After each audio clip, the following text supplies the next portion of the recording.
ഈ നിമിഷം എനിക്ക് തോന്നുന്നു ഏറ്റവും അനുഗ്രഹിക്കപ്പെട്ട ആളാണ് ഞാൻ. നിങ്ങളുടെ അനുഗ്രഹങ്ങൾക്ക് നന്ദി. നിറകണ്ണുകളോടെ സുരേഷ് ഗോപി പറഞ്ഞു. താരസംഘടന അമ്മയുടെ 1-ാം നമ്പർ അംഗത്വ കാർഡ് സ്വീകരിച്ച ശേഷമാണ് സുരേഷ് ഗോപിയുടെ വൈകാരികമായ പ്രതികരണം. 27 വർഷത്തിന് ശേഷമാണ് താരം അമ്മയിലേക്ക് തിരിച്ചെത്തിയത്. ഒരിക്കൽ പടിയിറങ്ങിപ്പോയ സംഘടനയിലേക്ക് തിരിച്ചെത്തുമ്പോൾ സുരേഷ് ഗോപി തൃശ്ശൂരിൻ്റെ MP ആണ്, കേന്ദ്രമന്ത്രിയാണ്. സുരേഷ് ഗോപിയോട് സംസാരിക്കാൻ താരങ്ങൾ തിക്കിത്തിരക്കെത്തി.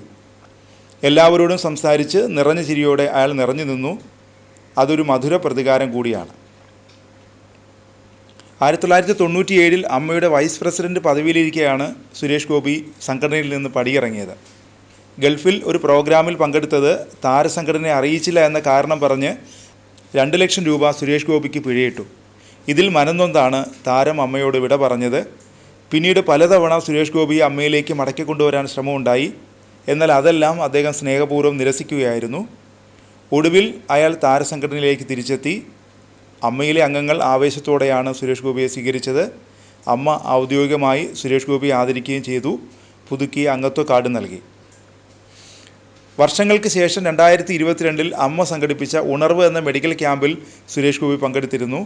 എന്നാൽ ജനറൽ ബോഡി മീറ്റിങ്ങിൽ പങ്കെടുക്കുന്നത് 1/4 നൂറ്റാണ്ടിന് ശേഷമാണ്.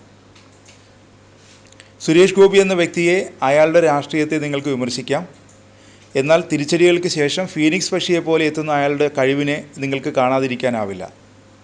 സിനിമയിൽ ഒരു വലിയ ഇടവേളയുണ്ടായി സുരേഷ് ഗോപിക്ക്.